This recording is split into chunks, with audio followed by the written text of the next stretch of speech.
ناظرین السلام علیکم۔ آج کی ویڈیو بہت ہی دلچسپ ہے۔ آپ لوگوں سے گزارش ہے پلیز میرے 1000 سبسکرائبر پورے کروا دیں، شکریہ۔ میں پیدائشی طور پر ایک آنکھ سے اندھا تھا مگر دیکھنے میں بالکل ٹھیک لگتا تھا۔ یہ بات میرے ماں باپ کے علاوہ کسی اور کو معلوم نہ تھی۔ میرا نام علی رضا تھا اور میرا تعلق لاہور کے ایک غریب گھرانے سے تھا۔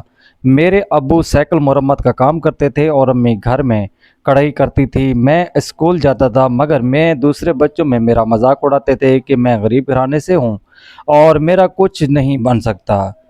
میں اکثر غصے میں آ جاتا تھا لیکن میرے ابو مجھے ہمیشہ صبر اور شکر کی تلقین کرتے تھے۔ ایک دن میں نوکری کی تلاش میں در بدر پھر رہا تھا کہ گلی کے پچھلے ہی راستے میں ایک اندھی فقیرنی زینب بیٹھی تھی۔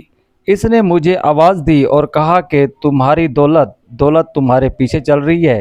میں حیران رہ گیا۔ پھر اس نے کہا کہ تم بھی میری طرح ایک آنکھ سے اندھے ہو۔ یہ بات سن کر میں کانپ گیا کیونکہ یہ راز صرف میرے پاس تھا۔ میں اس کے پاس گیا تو اس نے مجھ سے کہا کہ مجھ سے نکاح کر لو، تمہاری زندگی بدل جائے گی۔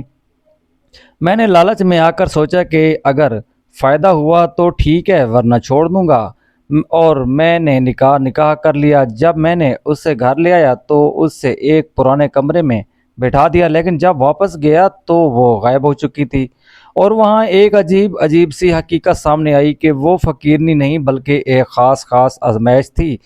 وقت گزرتا گیا، میں اپنے ابو کی نصیحت پر عمل کرتا رہا اور اسکول میں بچوں کے طعنے سن کر بھی صبر کرتا رہا۔ ایک دن میں نے ان سب کو جواب دینے کے بجائے مسکرا کر کہا کہ مجھے اپنے باپ پر فخر ہے جو حلال رزق کماتے ہیں۔ اس بات پر سب حیران ہو گئے۔ استاد نے بھی میری تعریف کی۔ پھر میری زندگی میں بہتر آنے کا شروع ہو گئی تھی، مگر اچانک میرے ابو اور امی ایک حادثے میں دنیا سے چلے گئے اور میں اکیلا رہ گیا۔ میرا گھر ویران ہو گیا اور میں مکمل طور پر ٹوٹ گیا، لیکن میں نے ان کی نصیحت یاد رکھی اور اپنی زندگی کو سنوارنے کا عزم کیا اور صبر شکر کے ساتھ آگے بڑھنے کا فیصلہ کر لیا۔ ان دنوں میں اندھی آئی اور میں ٹھوک کر کمرے میں چھپ گیا، بچوں کی طرح روتا رہا۔ ماں باپ کے بغیر زندگی کچھ بھی نہیں ہوتی، یہ بات ان کے جانے کے بعد سمجھ آئی۔ محلے والے ایک مہینے تک میرا خیال رکھتے رہے، پھر آہستہ آہستہ سب نے ہاتھ ہٹا لیے۔ ایک دن محلے کے کچھ بزرگ آئے اور انہوں نے کہا کہ اس طرح بیٹھے رہنے سے کچھ نہیں ہوگا، تمہیں آگے بڑھنا ہوگا، تم پڑھائی کرو اور زندگی سنوارو۔ میں نے مزدوری بھی شروع کر دی تھی اور ساتھ پڑھائی بھی کرتا رہا۔ جیسے تیسے کر کے میں نے تعلیم مکمل کرنے کی کوشش کی، مگر دل ہر وقت اداس رہتا تھا۔ میں اس محلے سے نکل جانا چاہتا تھا کیونکہ وہاں رہ کر ہر یاد تازہ ہو جاتی تھی۔ میرے ابو کے ایک دوست تھے، رحیم انکل، جو دوسرے گاؤں میں رہتے تھے۔ انہوں نے مجھے کہا کہ اگر تم چاہو یہاں نہیں رہنا چاہتے تو میرے پاس آ جاؤ، اکیلے کب تک رہو گے؟ میں نے ان کی بات مان لی اور اپنا چھوٹا سا گھر بیچ کر ان کے ساتھ چلا گیا۔ رحیم انکل ایک بہت اچھے انسان تھے۔ وہ اسکول ٹیچر تھے اور غریب بچوں کو مفت پڑھاتے تھے۔ انہوں نے مجھے بھی اپنے گھر کے فرد کی طرح رکھا۔ وقت گزرتا گیا مگر میں ابھی تک والدین کے صدمے سے باہر نہیں آ سکا۔ میں اکثر خاموش رہتا ایک اور کسی سے زیادہ تر بات بھی نہیں کرتا۔ رشتہ دار پہلے ہی ہم سے دور تھے کیونکہ ہم غریب تھے، اس لیے ابو نے بھی ان سے تعلق کم کر لیا تھا اور اپنی چھوٹی دنیا میں رہنے لگے تھے۔ رحیم انکل نے مجھے کبھی اکیلا محسوس نہیں ہونے دیا، وہ ہمیشہ حوصلہ دیتے تھے۔ ایک دن میں سوچا کہ اب مجھے اپنی زندگی خود سنبھالنی چاہیے اور کہیں الگ رہنا چاہیے، لیکن رحیم انکل نے مجھے جانے نہیں دیا۔ اسی دوران ان کی بیٹی سوریک میرے لیے کھانا لے کر آتی تھی اور میں اس کے بارے میں سوچنے لگا تھا۔ میں نے ایک دن ہمت کر کے اس سے شادی کی بات کی، لیکن وہ غصے میں آ گئی اور بولی کہ وہ کسی اور کو پسند کرتی ہے اور میں اس کے لائق نہیں ہوں۔ اس بات سے بہت مجھے دکھ ہوا اور میں وہاں سے چلا آیا۔ پھر میں نے ایک دوسرے علاقے میں جا کر رہائش اختیار کی اور نوکری تلاش کرنے لگا، مگر ہر جگہ ناکامی ہوتی رہی۔ کبھی کام ملتا اور کبھی ہاتھ سے نکل جاتا۔ ایک دن بھوک اور تھکن کی وجہ سے میں بے ہوش ہو گیا۔ جب کہ آنکھ کھلی تو میں ایک گھر میں تھا، وہی عورت جس نے مجھے رہنے کے لیے کمرہ دیا تھا۔ اس نے پوچھا کہ کیا ہوا؟ میں نے کہا کہ میں کئی دن سے بھوکا ہوں اور کام بھی نہیں مل رہا، میرے لیے کھانا لے آؤ، اور مجھے ماں جیسا پیار دینے لگی۔ میں وہاں رہ کر روز نوکری ڈھونڈتا رہتا، مگر قسمت ساتھ نہیں دے رہی تھی۔ اسی دوران میں نے پھر اسی گلی میں اسی اندھی فقیرنی کو دیکھا جو مجھے بار بار آواز دے رہی تھی۔ وہ کہتی تھی کہ تمہاری مشکلیں ختم ہونے والی ہیں۔ میں اس کی بات کو نظر انداز کرتا رہا، مگر ایک دن اس نے پھر کہا کہ تم بھی میری طرح ایک آنکھ سے اندھے ہو۔ یہ بات سن کر میں کانپ گیا، کیونکہ یہ راز کسی کو معلوم نہ تھا۔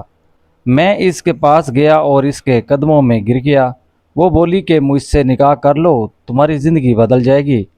پہلے میں نے اس کی بات کو مذاق سمجھا، مگر پھر لالچ میں آ کر میں نے اس سے نکاح کر ہی لیا اور اسے گھر لے آیا۔ میں نے اسے ایک پرانے کمرے میں بٹھایا، مگر جب میں واپس آیا تو وہ وہاں فقیرنی نہیں تھی، بلکہ ایک خوبصورت لڑکی بیٹھی ہوئی تھی۔ میں نے حیران ہو کر پوچھا تم کون ہو؟ تو اس نے کہا کہ میں وہی فقیرنی تھی، مگر اب حقیقت سامنے آ گئی ہے۔ میں یہ سن کر حیران رہ گیا اور مجھے کچھ سمجھ نہ آیا، اور میں وہیں بے ہوش ہو گیا۔ جب ہوش آیا تو میں ایک بہت بڑے اور خوبصورت بنگلے میں نرم بستر پر لیٹا ہوا تھا۔ میں نے خود کو چٹکی کاٹی کہ شاید میں خواب دیکھ رہا ہوں، مگر سب کچھ حقیقت تھا۔ وہی فقیری عورت میرے سامنے آ گئی۔ میں ڈر کر ایک طرف ہٹ گیا۔ وہ مسکرا کر بولی ڈرو نہیں، میں تمہاری خیر خواہ ہوں، تم نے میری بہت مدد کی ہے۔ اب یہ محل، یہ دولت، یہ سب تمہارا ہے، کوئی تم سے یہ نہیں چھین سکتا۔ ابھی بھی یہی سمجھ رہا تھا کہ میں خواب میں ہوں، مگر وہ بار بار کہہ رہی تھی کہ یہ حقیقت ہے، خواب نہیں۔ میں نے پانی پیا اور اپنے چہرے پر چھٹے مارے اور اس سے پوچھا کہ تم فقیری عورت سے اتنی خوبصورت لڑکی کیسے بن گئی؟ تو اس نے کہا کہ میں اصل میں ایک پری ہوں۔ میں ایک جگہ سے گزر رہی تھی جہاں ایک شخص مجھے فریب دے رہا تھا، اور جو سب لوگوں کے قریب جانے سے ڈرتے تھے کیونکہ اس پر جادو تھا اور وہ عام انسان نہیں تھا۔ میں نے اس کی مدد کرنے کی کوشش کی، مگر وہ مجھ پر حملہ آور ہو گیا اور میں ایک گہری کھائی میں گر گئی۔ وہ شخص دراصل ایک جادوگر تھا جو عورت کا روپ دھارے ہوئے تھا اور لوگوں کو دھوکہ دیتا تھا۔ اس نے مجھے اپنے جادو کی قید سے لے لیا تھا اور مجھ پر ظلم کرتا رہا۔ چاہتا تھا کہ میں اس سے شادی کروں تاکہ وہ زیادہ طاقتور ہو جائے، مگر میں نے انکار کر دیا۔ وہ مجھے روز تکلیف دیتا رہا، آخر کار میں اس کی قید میں آ گئی۔ پھر اس نے مجھے حکم دیا کہ میں اس کی بات مانوں، مگر میں نے ایک شرط رکھی تھی کہ میں تہہ خانہ دیکھنا چاہتی ہوں۔ جب میں وہاں گئی تو میں نے دیکھا کہ وہاں بہت سارے لوگوں کے بہت سے معصوم بچے قید میں تھے۔ میں نے فیصلہ کر لیا کہ میں ان سب کو بچاؤں گی۔ اس نے مجھے دھمکی دی کہ یہ بات اس نے شادی کروں یا ہمیشہ کی قید میں رہو گی، مگر میں نے حوصلہ نہیں ہارا۔ میں نے اس کے لمبے بال جو اس کی طاقت کا راز تھے موقع پا کر کاٹ دیے اور آگ میں ڈال دیے، جس سے وہ جل کر ختم ہو گیا۔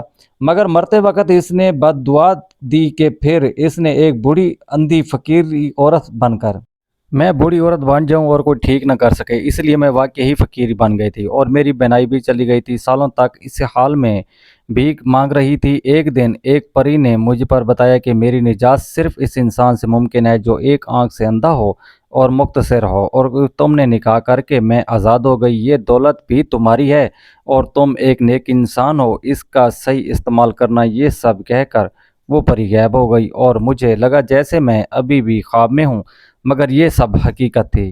کچھ دن بعد رحیم انکل اپنی بیٹی کے ساتھ میرے گھر آئے اور میرے حالات دیکھ کر حیران رہ گئے۔